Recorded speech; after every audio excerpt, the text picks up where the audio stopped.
تعالیٰ کا اس دنیا کو بنانے کے پیچھے اور آدم زادوں کو بھیجنے کے پیچھے کہ یہ دنیا میں جائیں تو ما خلقت الجن والانس الا لیعبدون پر عمل کریں.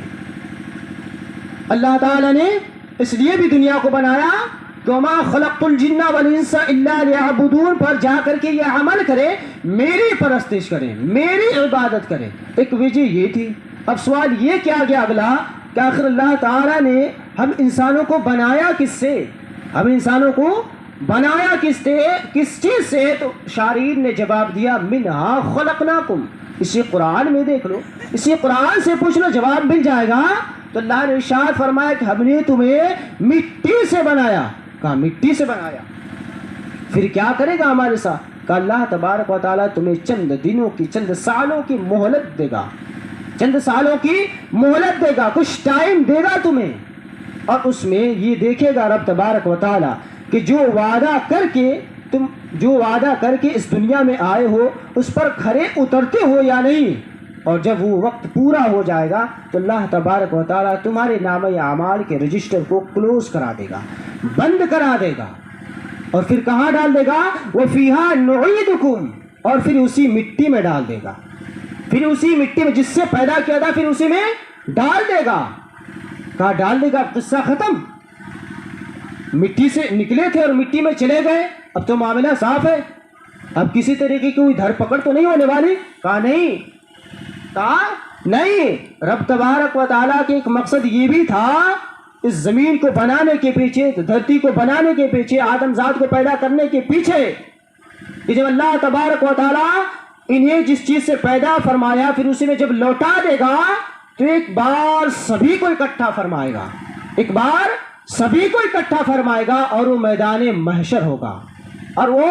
میدان محشر ہوگا. اس دن اللہ تبارک و تعالیٰ کے قرآن مجید و فرقان حمید کے اس آیت کریمہ کی تکمیل ہو جائے گی. وَمِنْهَا نُخْرِجُكُمْ تَارَةً أُخْرَىٰ کہ پھر اسی قبر سے سارے کے سارے لوگ اپنی جسم و جسمانیت کے ساتھ، اپنی وجود ہستی کے ساتھ، جس طریقے سے دنیا میں تھے، جو کچھ کیا کرتے تھے، وہ ساری لوازمات کے ساتھ رب تبارک و تعالیٰ میدان محشر میں اکٹھا کرے گا، میدان محشر میں اکٹھا کرے گا. اور جو آج اللہ اور اس کے رسول صلی اللہ علیہ وسلم کے فرمان سے، اللہ اور اس کے رسول صلی اللہ علیہ وسلم کے قوانین سے دور ہے اور اس کے حبیب سرکار دو عالم سید عالم صلی اللہ علیہ وسلم کے نام کی پیروی نہیں کرتے، ان کی اتباع نہیں کرتے، ان کے قانون پر عمل نہیں کرتے، یا ان سے بغض رکھتے ہیں، ان سے کینہ و کپٹ رکھتے ہیں، رب تبارک و تعالیٰ کل بروز حشر میں شان محبوبی دکھائے گا کہ دیکھ لو آج ہی کے لیے ہم نے اس دنیا کو بنایا تھا، آدم زادوں کو بنایا تھا، اور اپنے حبیب کی شان کو خوب ظاہر فرمائے گا، خوب دکھائے گا. اور اس دن کسی کا کوئی چارہ نہ ہوگا، اس دن کسی کا کوئی چارہ نہ ہوگا. سب کے سب، سارے کے سارے لوگ، انبیاء و مرسلین تک، سبھی کے سبھی نفسی کے عالم میں ہوں گے، سبھی کے سبھی نفسی کے عالم میں ہوں گے. جس کے بعد وہ مدد کے لیے جائیں گے سبھی کے سبھی یہی کہیں گے اذهبوا الى غیری، اذهبوا الى غیری، اذهبوا الى غیری، اذهبوا الى غیری، اذهبوا الى غیری، اذهبوا الى غیری. جس کے پاس بھی ہم جائیں گے سب یہی کہیں گے اذهبوا الى غیری. اخیر میں لوگ دیکھیں گے، لوگوں کا مجمع دیکھے گا کہ اسی بھیڑ کو چیرتے ہوئے زلف محمری والے وہی آقا تشریف لے آ رہے ہیں، وہی محمد عربی صلی اللہ علیہ وسلم تشریف لے آ رہے ہیں. اور یہ زبان حال و قال سے ارشاد فرما رہے ہیں گھبراؤ نہیں، میں ہی تمہارے لیے بنایا گیا ہوں، میں ہی تمہارے لیے ہوں، میں ہی تمہاری مدد کروں گا، میں ہی تمہاری شفاعت کروں گا، میں تمہاری سفارش کروں گا، گھبراؤ نہیں. پھر پورا مجمع ٹکٹکی باندھ کر کے محمد عربی صلی اللہ علیہ وسلم کی جانب دیکھے گا کہ آ گئے ہمارے آقا، آ گئے ہمارے داتا، آ گئے ہم غریبوں کے غم گسار، آ گئے نائب پروردگار. اب ہمارا بیڑا پار ہونے والا ہے، اب ہماری نیا ساحل سے لگنے والی ہے، اب ہماری نیا کناروں کو پہنچنے والی ہے، اب ہمارے عیبوں پر پردہ پوشی پڑنے والا ہے، اب ہماری خطاؤں کو مٹایا جائے گا، اب ہمارے گناہوں کو ہم سے دور کیا جائے گا، اب ہمیں جہنم سے رہائی ملنے والی ہے، اب ہمیں جہنم سے نجات دے دی جائے گی. اب ہمارے نامہ اعمال میں جو گناہوں کا آلودگی ہے، جو گناہوں کا انبار لگا ہوا ہے، محمد عربی صلی اللہ علیہ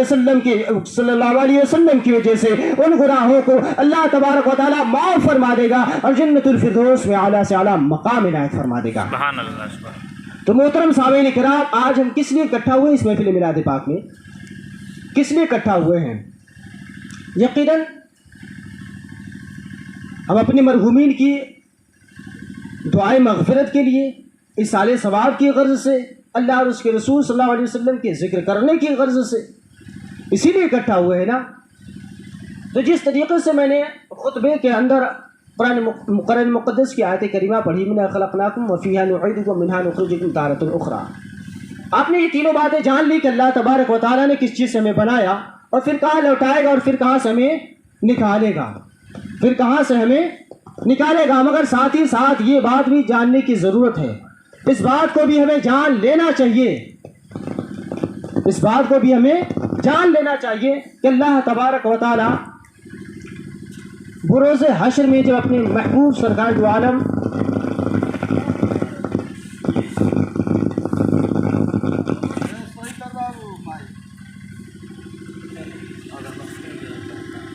اللہ تبارک و تعالیٰ جب بروز حشر میں اپنے محبوب سرکار دو عالم سید عالم صلی اللہ علیہ وسلم کی شان حبیبی کو ظاہر فرمائے گا،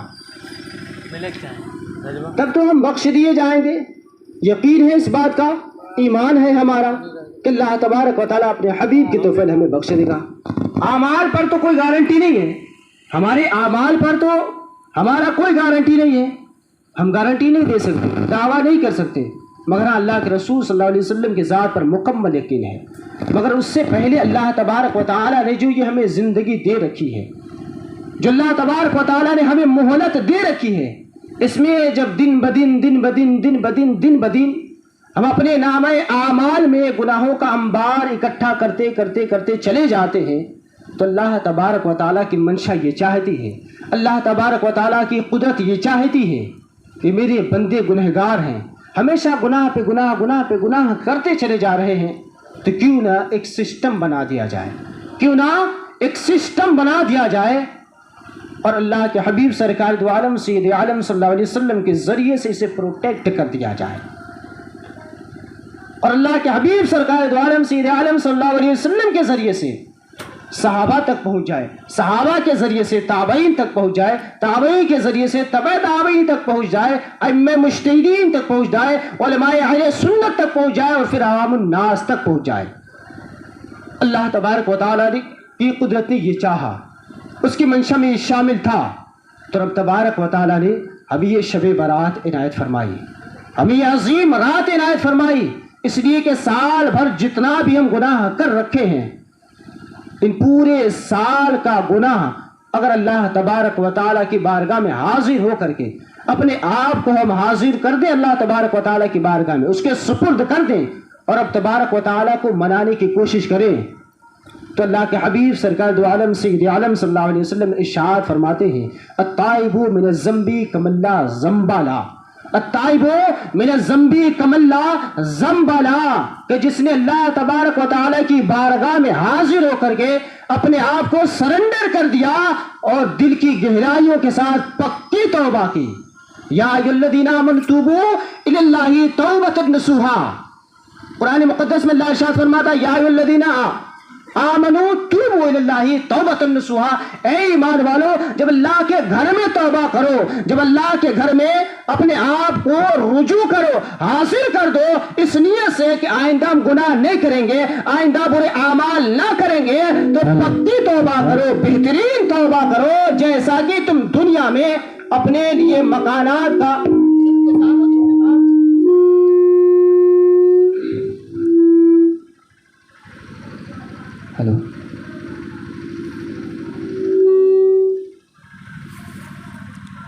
جب بھی ہم اللہ تبارک و تعالیٰ کی بارگاہ میں حاضر ہو تو ہمیں چاہیے کہ اللہ تبارک و تعالیٰ کی بارگاہ میں ہم پکی توبہ کریں،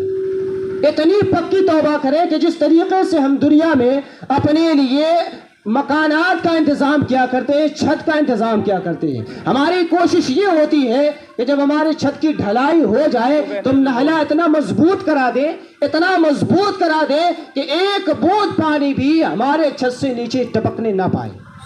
اتنا مضبوط کرا دیں ہم اپنے نہلے کو کہ چھت سے ایک قطرہ پانی بھی ہمارے گھر کے آنگن میں نہ گرے. سیم اسی طریقے سے ہم جب بھی اللہ تبارک و تعالیٰ کی بارگاہ میں توبہ کرے تو اتنا مضبوط کرے توبہ، اتنا مضبوط توبہ کرے، اتنا پختہ توبہ کرے کہ پھر جس طریقے سے ہم یہ برداشت نہیں کرتے کہ ایک قطرہ پانی ہمارے چھت کے اندر سے ہمارے آنگن میں گرے، اسی طریقے سے ہم یہ سوچ کر کے رب تبارک و تعالیٰ کی بارگاہ میں توبہ کریں کہ ہم آج کے بعد ایک چھوٹا سا گناہ بھی نہیں کریں گے جو ایک قطرے کے مانند ہو.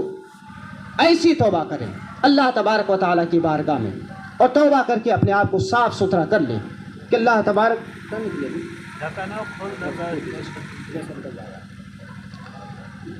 تو اللہ تبارک و تعالیٰ کی بارگاہ میں ہمیں ایسی ہی توبہ کرنی چاہیے تاکہ اللہ تبارک و تعالیٰ کی خوشنودی ہمیں حاصل ہو سکے، اللہ تبارک و تعالیٰ کی رضا ہمیں حاصل ہو سکے.